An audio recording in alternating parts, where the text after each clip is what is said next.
वैदिकी अमृत ध्यान साधना प्रभात सत्संग में आप सभी साधक साधिकाओं का, उपासक उपासिकाओं का हार्दिक स्वागत है। आइए पूर्व की भांति आज के ब्रह्म मुहूर्त में, आज की ब्रह्म वेला में भी पुनः हम उन महान प्रभु सच्चिदानंद परमेश्वर के अनंत गुणों का, उनकी कृपाओं का, उनसे मिले जीवन का, शरीर का, प्राणों का, जीवन के निर्वाह, शरीर के आधारभूत खाद्य पेय पदार्थों का और सृष्टि में व्याप्त उन महान शक्तियों का जिनसे ये जीवन जीवंत रहता है, उन सब कृपाओं को, उन सब भगवान की व्यवस्थाओं को, उन सब भगवान के नियमों में चलने वाली, काम करने वाली सांसारिक वस्तुओं को स्मरण करते हुए भगवान का धन्यवाद करें कि उनकी कृपा से हमें ये सब कुछ मिला। उनकी कृपा से आज हम हैं, उनकी कृपा से ये जीवन है। उन महान प्रभु का धन्यवाद करें, मन ही मन में उनके प्रति कृतज्ञता के भाव लाएं और प्रभु को उनके नाम स्मरण के साथ अर्पण करें। उसके लिए जो भी अनुकूल आसन या आलथी पालथी लगा रखी है उसे व्यवस्थित कर लें।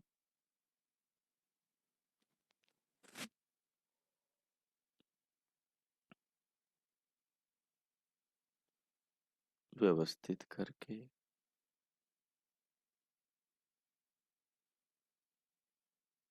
कमर, पीठ और गर्दन को सीधा रखें।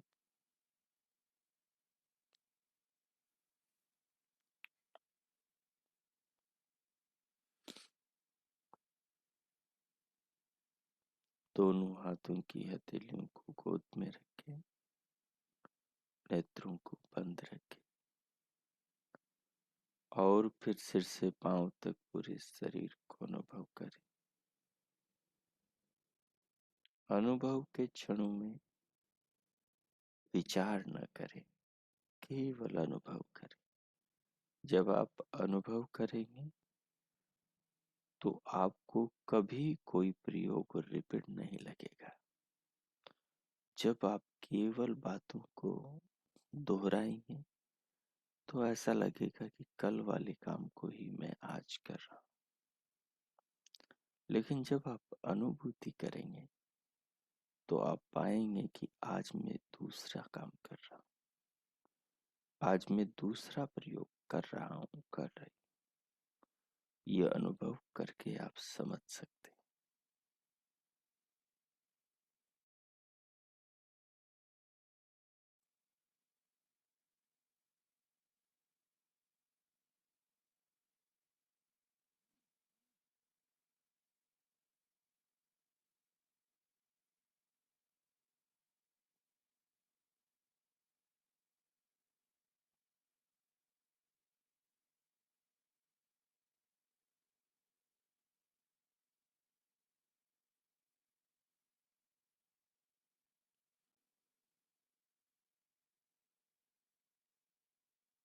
तदुपरांत बाहर से भीतर श्वास को लंबा गहरा लयबद्ध करते हुए लीजिए और उसे अनुभव कीजिए।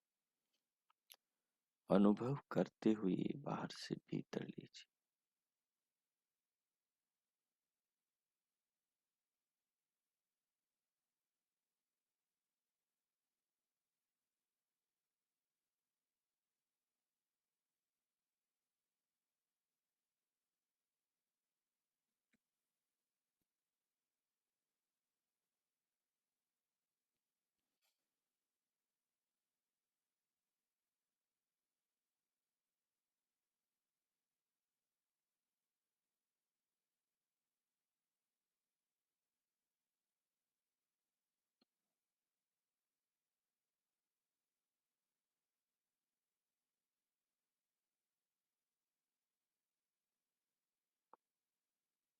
श्वास को लेते हुए और उसे अनुभव करते हुए सिर से पांव तक पूरे शरीर को अनुभव कीजिए।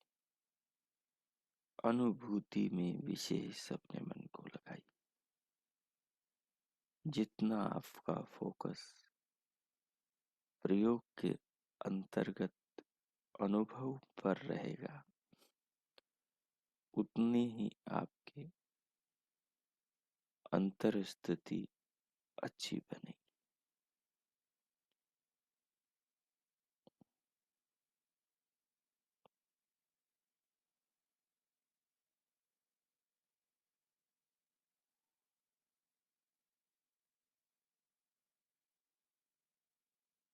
जब आप श्वास लें और श्वास भर लें और फिर उसे रोकें, तो श्वास को रोकने पर दोनों कानों के आकाश में मन को लगाएं, तो दिव्य नाद सुनाई देगा।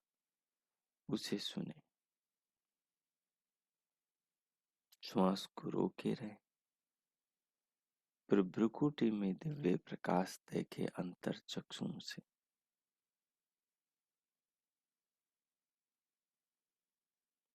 फिर थोड़ा श्वास भर लें। इनको देखते और सुनते रहें।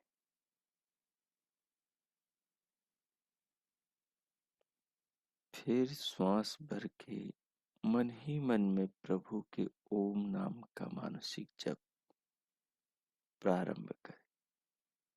जब जप कर रहे होंगे तब पूरे मस्तिष्क को, धीरे धीरे पूरे शरीर को, जप करते हुए नाद को, दिव्य प्रकाश को देखें, सुने और पूरे शरीर को महसूस करें, अनुभव करें।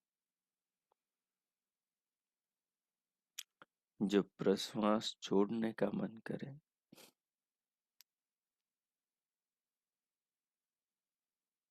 तो धीरे धीरे अनुभव के साथ छोड़ें और फिर से नूतन श्वास को, प्राणों को, जीवनी शक्ति को भर लें भीतर।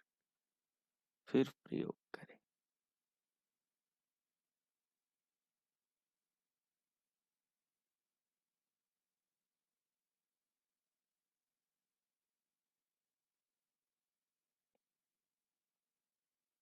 श्वास लेकर प्रभु नाम का मानस जप जपते हुए अब ये विचार करें कि जो ओम नाम का जप मैं जप रहा हूं, इस ओम नाम वाला जो प्रभु है,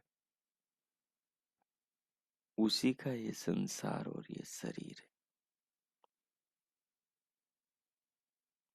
शरीर के भीतर की जो भी व्यवस्थाएं, जो भी पदार्थ, जो भी नियमों में चलते हैं, वो सब प्रभु की व्यवस्था से काम करते हैं। इस प्राणों को देने वाला, प्राणों से जीवन को जीवंत रखने वाला वही प्रभु है, जो दिखाई नहीं देता लेकिन सर्वत्र होता है।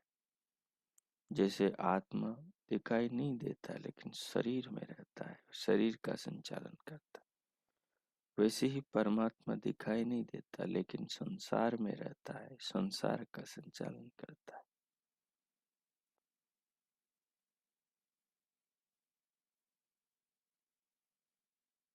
जो शरीर से जुड़ा हुआ आदमी है, की आत्मा है, उसी को हम कुछ कह सकते हैं और वो हमारी बात को समझ सकता है। जो आत्मा शरीर से निकल गया वो हमारी बात को कभी नहीं समझ सकता, नहीं हम उसे समझा सकते, नहीं वो हमें कुछ कह सकता। शरीर ही माध्यम है अपनी बात को आगे पहुंचाने का। शरीर ही माध्यम है स्वयं को जानने, समझने और जगत को अनुभव करने का, समझने। तो एक तो शरीर अपना और दूसरा शरीर परमात्मा का ये पूरा संसार है। जैसे हम दिखाई नहीं देते वैसे वो भी दिखाई न देते हुए सारे जगत को धारण करते, सबको गति दे रहे हैं, चला रहे। और हम जो सोचते हैं, उन्हें बोलते हैं, वो सब सुनते हैं, महसूस करते हैं। और हमारी जो दिशा है, जीवन को जीने का जो मार्ग है, वो जैसा हो वैसी ही हमारी मदद करते। तो सच्ची भावना से प्रभु नाम ओम का जो अर्थ है कि प्रभु सर्वरक्षक है, तो भगवान की सर्व रक्षा वाले स्वरूप को जगत में, जीवन में, संसार में, शरीर में देखें। किस प्रकार प्रभु इस जीवन की, मनुष्य शरीर की, सारे प्राणियों की, पूरे पृथ्वी वासियों की कैसे जीवन की रक्षा कर रहे। पृथ्वी से धारण करके, जल से, अग्नि से, वायु, आकाश से, पहाड़ पर्वतों से, सागर सरिताओं से, वृक्ष वनस्पति औषधियों से, कंद मूल साग सब्जियों से, फल फूलों से, इन सब पर विचार करें। बादलों से, सूर्य से, चंद्रमा से, ऋतुओं से, कैसे प्रभु हम सबकी जीवन रक्षा कर रहे और उनके नाम का मानस जप करते रहे। उनके प्रति श्रद्धा और कृतज्ञता का भाव हृदय में अपनी आत्मा से अनुभव करते रहे। मैं मौन होता हूँ, 5 मिनट आप प्रयोग करें और अपने हृदय अंतकरण को शुद्ध करें। चित्त में ये संस्कार डालें, चित्त को संस्कारित करें। इस समय जो चित्त पर संस्कार डलेंगे, इस भक्ति के, इस भावना के, इस प्रयोग के, यही अपनी वास्तविक संपदा है, ये ध्यान में रखें। तो जितना अच्छे से अच्छा आप भावना बनाए और स्थिर और जागरूक होकर इस प्रयोग को करें और अनुभूतियों को प्रगाढ़ करें, प्रभु नाम के जप में लीन होकर इस आनंद का अनुभव करें। ओम कीजिए।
हो।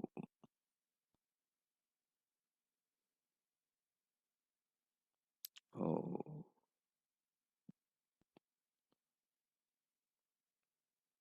इस प्रकार भगवान के दिए जीवन को प्रभु नाम का स्मरण करते हुए दिव्य नाद सुनते, दिव्य प्रकाश देखते, सिर से पांव तक भगवान की कृपा स्वरूप मिली इस देह को अनुभव करते, प्राणों को अनुभव करते, जीवन को संसार में परमात्मा के द्वारा बनाए पदार्थों को, जिनसे जीवन जीवंत रहता है, सत्वर हमें जीवन मिलता रहता है, इन सब के स्रोत उन परमात्मा के प्रति अपने हृदय के भाव कृतज्ञता अर्पण करें। सर्वभाव भगवान का धन्यवाद करते हुए भीतर से अपनी जागरूकता को देह पर लाए, पूरे शरीर को अनुभव करें, दोनों हथेलियों का घर्षण करें, मुखमंडल का स्पर्श करें, फिर उंगलियों के मध्य से पलकें खोलते हुए भीतर से स्क्रीन पर आए। हो। विगत दिवसों से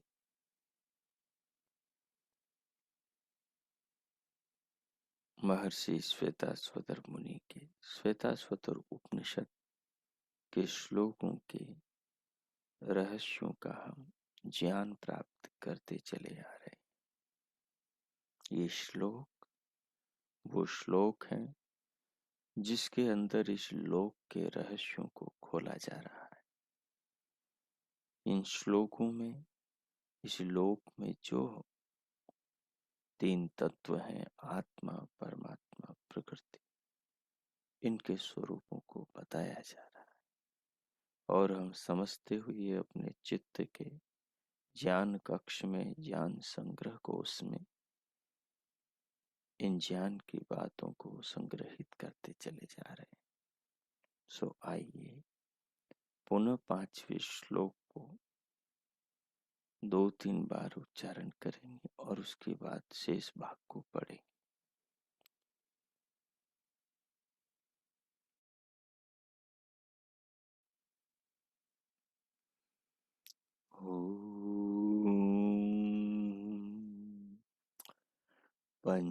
पंचस्त्रोतो अम्बुम पंचयोन्युग्रवक्रां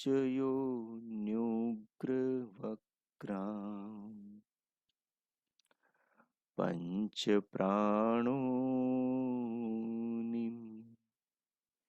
पंचबुद्ध्यादिमूलम्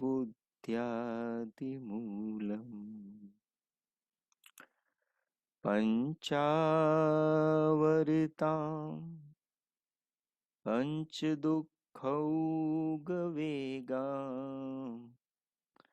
पंचाशद्भेदां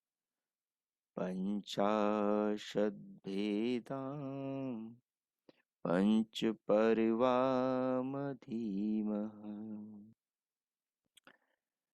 पंचस्त्रोतो अम्बुं पंचयोनि उग्रवक्रां पंचप्राणोमिं पंचबुद्ध्यादिमूलम् पंचावर्तां पंचदुःखौघवेगां पंचाशद्भेदां पंचपर्वामधीमः पंचाशद्भेदां पंचपर्वामधीमः पंचपर्वामधीमः। ओ पंचस्तोत्रो, पंच स्रोत, पंच स्रोत है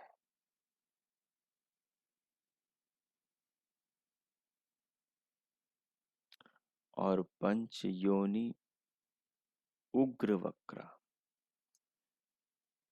और उन 5 स्रोतों के कारण है जहां से वो स्रोत गिरते हैं। स्रोत 5 प्रकार के विषय हैं और उन विषयों से गिरने वाली जो चीज है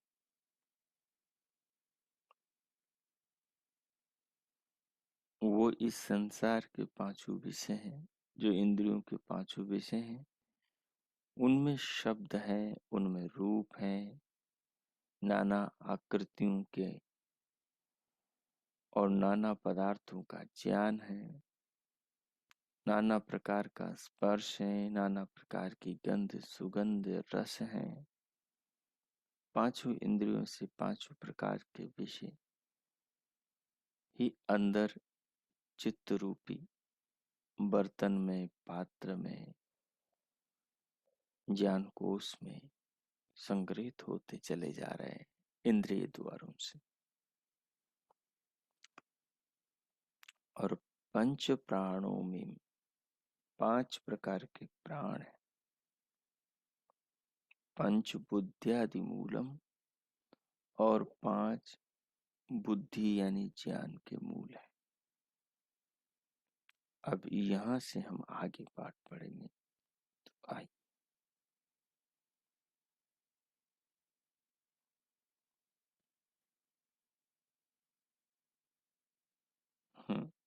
देखिए,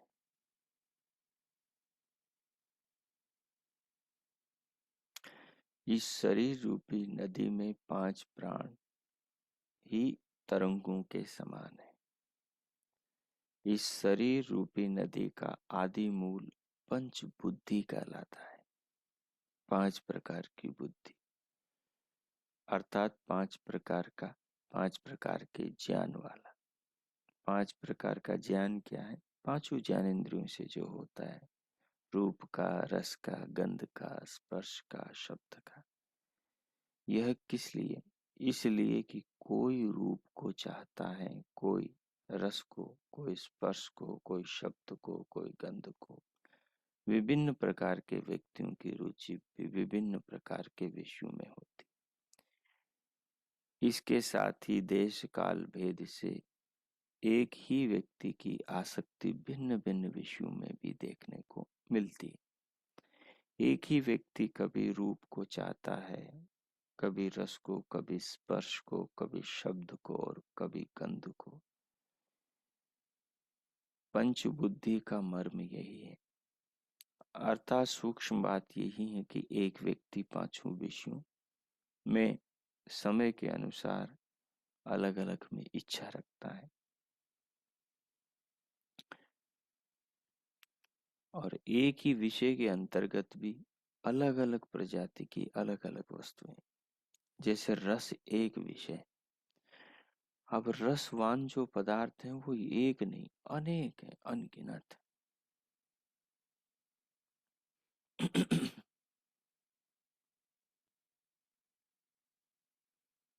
अनगिनत है, एक नहीं।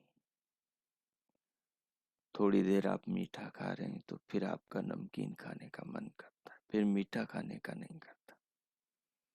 नमकीन खा रहे हैं, मुंह आपका, मुंह जीभ नमकीन हो गया है, तो फिर आपका मीठा खाने का मन करता है और कुछ खाने का मन करता है। तो कई प्रकार के स्वाद है, तो हमेशा आदमी एक ही स्वाद को नहीं चाहता, अलग अलग स्वाद चाहता है अपनी रुचि के अनुसार। ऐसे ही रूप है। रूप जो विषय है इंद्रियों का, नेत्र श्रोत्र नेत्र इंद्रियों का, तो रूप एक प्रकार का नहीं। कभी आप किस रूप को देखना चाहते हैं, कभी आप किस रूप को देखना चाहते हैं, कभी किस रूप वाली वस्तु में इच्छा रखते हैं, कभी किस रूप वाली। हमेशा एक प्रकार की वस्तु आप खाना नहीं चाहते,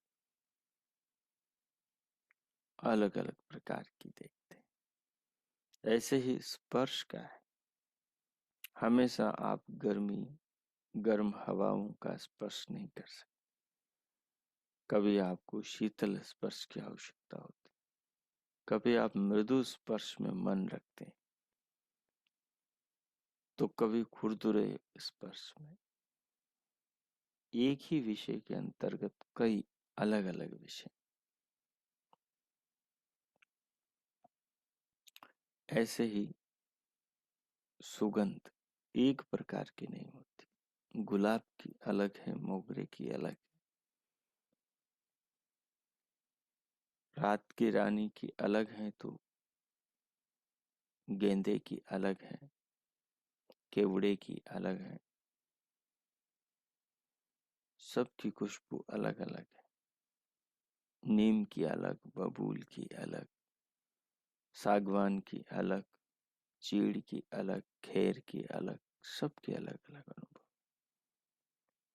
मिट्टी की और पत्थर की भी अलग है।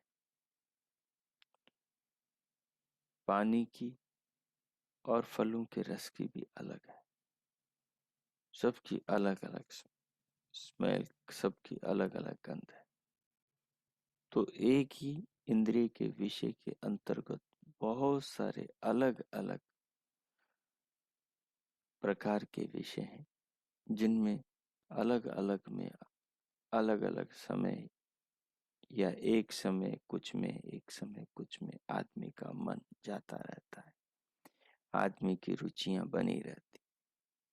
इसलिए इन सब का जो ज्ञान है, जो भिन्न ज्ञान है, वो ज्ञान ही यहाँ पर बुद्धि है। तो हम विचार करेंगे तो धीरे धीरे संसार में जो परमात्मा की शक्तियों का, व्यवस्थाओं का, पदार्थों का जो विस्तार है, वो समझ में आएगा। और ये जितना भी विस्तार है वो प्रकृति के अंतर्गत है। ये प्रकृति से बने पंचभूत, पंचभूतों से बनी पंचभूति सृष्टि के अंदर है। और पीछे के जगत में भी है, लेकिन वो सूक्ष्म है। सो आई 5 विषय अर्थात रूप, रस, स्पर्श, शब्द और गंध ही इस शरीर रूपी नदी में बहुरूपा आवर्तों के समान है। जब कोई शरीर इन आवर्तों में फंस जाता है, इन विषयों में फंस जाता है, तब उसका निस्तारा यानी निकलना बहुत कठिनाई से होता है। जैसे पूर्व के आने पर नदी का प्रवाह और विस्तार बहुत अधिक बढ़ जाता है। पूर के आने पर अर्थात बाहर से वर्षा हो जाने पर, नदी में उफान आने पर उसका जो विस्तार है, फैलाव है, वेग है, जो और बढ़ जाता है। ऐसे ही किसी खाने पीने की वस्तु के देर तक न मिलने पर उसके प्रति लालसा और तीव्र हो उठती है, और रोज उस वस्तु को धीरे धीरे भोगने से बिना बुद्धि के उसके प्रति आसक्ति बन जाती है, उसकी आदत बन जाती है। जैसे नशे करने वाले लोगों की आदतें बन जाती हैं, फिर उन नशों से, उन आदतों से छूटना उनका बड़ा मुश्किल होता है। वैसे ही सारे विषयों का नशा होता है, लेकिन जो इन नशों को बुद्धिपूर्वक भोगते हैं, वो दिन, 2 दिन, 4 दिन, 8 दिन इनको अनुभव करते, समझते और बुद्धिपूर्वक इनसे ऊपर उठ जाते, बाकी इन्हीं में डूबे रहते हैं। वैसे ही इस शरीर रूपी नदी में भी गर्भ, स्थिति, जन्म, बुढ़ापा, व्याधि और मृत्यु रूपी पूर आया करते हैं। अर्थात ये जो शरीर है, इस शरीर में भी बदलाव आया करते हैं। एक स्थिति थी जब ये गर्भ में था, गर्भावस्था में था, तभी शरीर बन रहा था, बन के पूरा हो गया था। फिर इसका जन्म हुआ, फिर इसकी जवानी, फिर बुढ़ापा, फिर व्याधियों ने घेरा और अंत में मृत्यु का भोजन बन गया। ये चक्र है। ये शरीर के अंदर जो प्रकृतियों का प्रवेश हो रहा है, उसके कारण से ये बदलाव आ रहा है।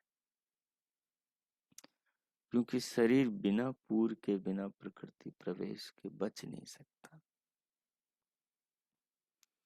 तब इसका प्रवाह भी नई नई भूमियों में फैलने और दौड़ने वाला होता है। नई नई भूमियों मतलब स्थितियों में, बचपन, जवानी, बुढ़ापा, बीमारियां, बालों का पकना, हाथ पांव का कमजोर हो जाना, आंखों से न दिखाई देना, कानों से न सुनाई देना, लड़खड़ाना, भोजन का न पचना, सुनाई न देना, याद में न आना, न याद रहना, ये सब धीरे धीरे शारीरिक परिवर्तन देखने में आते। ये 5 प्रकार के दुखावेग अर्थात गर्भ स्थिति, जन्म, बुढ़ापा, व्याधि और मरण ही इस शरीर रूपी नदी में पूर अथवा आवेग है। पूर को ही आवेग कहते हैं। परिवर्तन, बदलाव। जल में तैरने के ढंग कई प्रकार के होते हैं। नदियों को पार करने के साधन भी कई प्रकार के होते हैं। वैसे ही इस शरीर रूपी नदी से समतरण, अच्छी प्रकार से तरने के विधान और साधन भी कई प्रकार के। अच्छी प्रकार से इस शरीर के द्वारा भवसागर को तरने, आत्मा के द्वारा शरीर को तरने, तर के पार मुक्ति मोक्ष में जाने के जो साधन हैं, वो साधन भी कई प्रकार के हैं। वो पद्धतियां कई प्रकार की, जिन्हें हम जान रहे हैं, जानते चले आ रहे हैं, आगे जाने। किसी भी एक विधान को तैरने की या भवसागर पार करने की जो जानकारी देता है, उस विधान को जानकर साधन को जो शक्तियां मिली हैं, मन है, बुद्धि है, अंतकरण है, हाथ पांव है, ज्ञान है, वेद है, इन सब को पढ़कर, इन साधनों को अपनाकर साधना करके साधक जन इस शारीरिक भवसागर को पार कर सकते हैं। जहां चाह वहां राह। भवसागर को पार करना बहुत कठिन तो है ही, परंतु असंभव नहीं है। इसे पार किया जा सकता है। नदियों में आवश्यकता अनुसार कुछ बांध भी बना लिए जाते हैं। उनके जो मुख्य खंड होते हैं, वे ही पर्व कहलाते हैं। नदियों की कुछ छोटी या बड़ी शाखाएं भी पर्व स्वरूपा हो जाती हैं। अविद्या, अस्मिता, राग, द्वेष और अभिनिवेश ही इस शरीर रूपी नदी में बांध, पर्व या शाखा के समान है।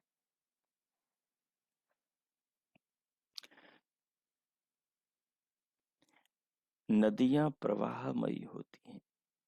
वे चलती ही रहती हैं, दौड़ती ही रहती हैं, बहती ही रहती हैं।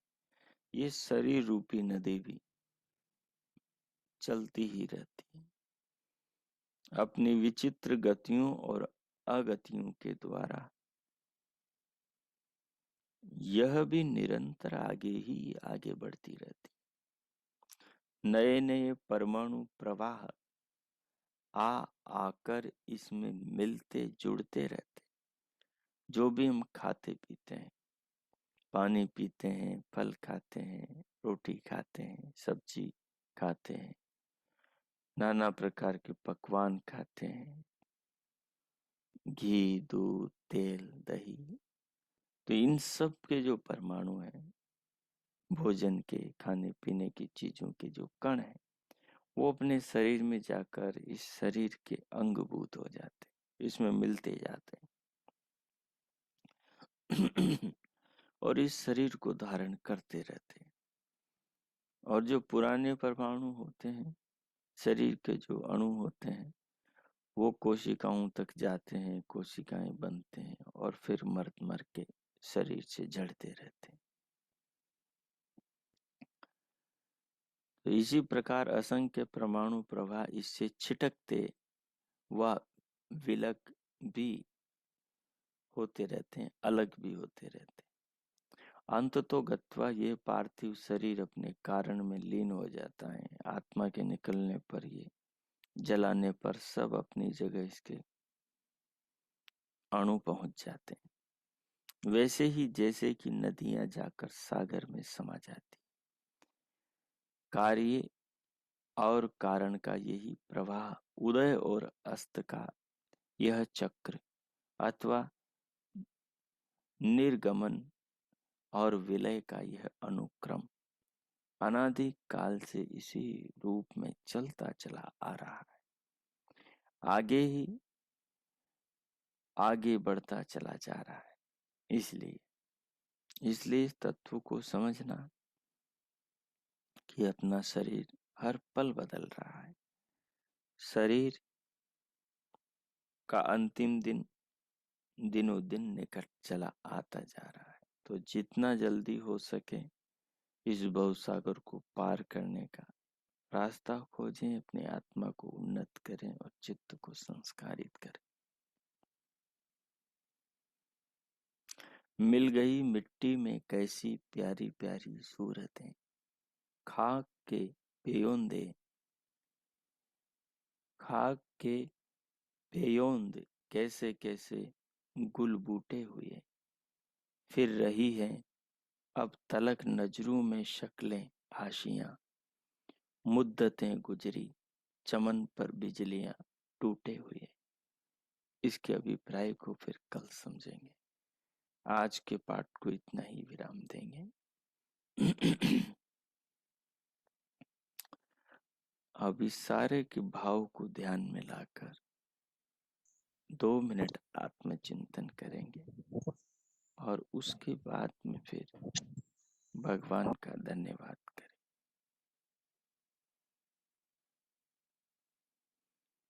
मैं मौन होता हूँ। 2 मिनट आप आत्मचिंतन करें और प्रभु का धन्यवाद करें। आत्मचिंतन का लाभ क्या है, प्रभु का धन्यवाद का लाभ क्या है, इस बात को, इस तत्व को समझ लें।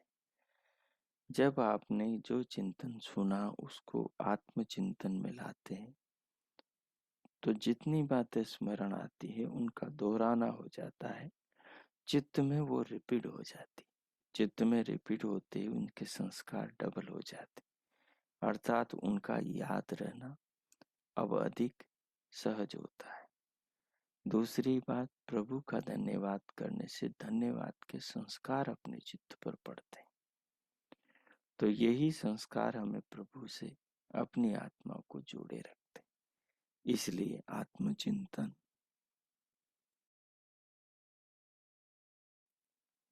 इसलिए आत्मचिंतन और प्रभु का धन्यवाद अवश्य सच्चे मन से करना चाहिए। तो 2 मिनट अब इसमें लगाएंगे। मैं मौन होता हूँ, आप कीजिए। ओ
हो।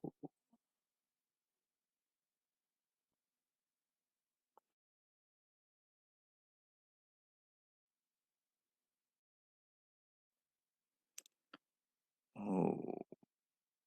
इस प्रकार आत्मचिंतन करते हुए जीवन का प्रभु का धन्यवाद करते हुए, क्योंकि अपने जीवन में जो भी कुछ है सब प्रभु का है।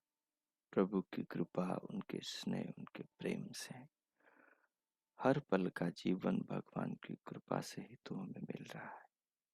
उनका धन्यवाद करते हुए अब हम शांति पाठ करेंगे। ओम। ओम। ओम। शांति शांति शांति। ओम। ओ, आज का आप सबका दिन शुभ हो, मंगलमय हो। प्रभु सबका मंगल करें। सबके लिए भगवान से बहुत बहुत शुभकामनाएं, मंगल कामनाएं। भगवान के ज्ञान को, ऋषियों के ज्ञान को जीवन के निर्माण का हम साधन बनाए। जीवन को हम अपने पूर्वजों की आध्यात्मिक शैली के, वैदिक शैली के अनुरूप जिए और स्वयं को सुखी करें, अपने परिवार, अपने स्वजनों को, अपने समाज को, देश, राष्ट्र, विश्व को हम अच्छा दें, सबको लाभ पहुंचाएं, सबके लिए कल्याणकारी बने और जीवन से एक उत्तम प्रेरणा समाज को दें। इस प्रकार अपने जीवन का श्रेष्ठ निर्माण करें। पुनः भगवान से सबके लिए बहुत मंगल कामना। इति ओम।